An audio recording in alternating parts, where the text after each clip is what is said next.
අදත් අන්බොක්සින් වීඩියෝයක් කරමුද? මේක තමයි පැකේජ් එක. බලමු පොත මොකක්ද කියලා.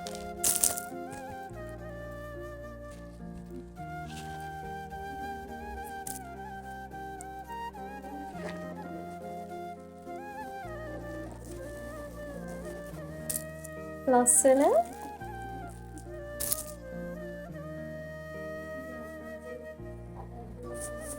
කෝණිය කින්නි. කවර් එක ටිකක් අමුතුයි නේද?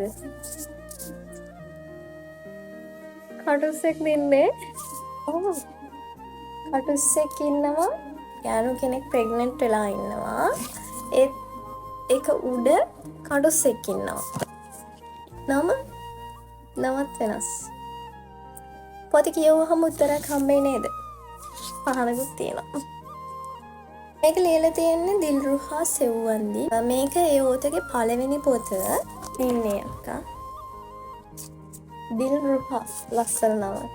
මේ පොතට ඒ අක්කා Facebook එකේ දාලා තිබ්බ එකක් මම දැක්කා. මේක ගැමි කතාවක්. මම සාමාන්‍යයෙන් ගැමි කතා වලට ගොඩක් ආස කෙනෙක්. ඒ නිසා මම මේක ඉක්මනටම කියවයි.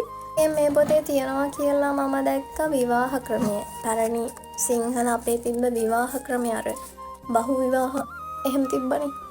ඒක ගැනත් මේ කතා කරනවා කියලා මම දැක්කා. හැබැයි මේ කවර් එක ගැන නම ගැන නම් කිසිම අයිඩියාවක් නැහැ. පොත කියවුවාම මේක හම්බෙයි කියලා හිතනවා. ලස්සන පොතක් මම ඉක්මනටම කියවලා රිවිව් එකක් ගේනවා.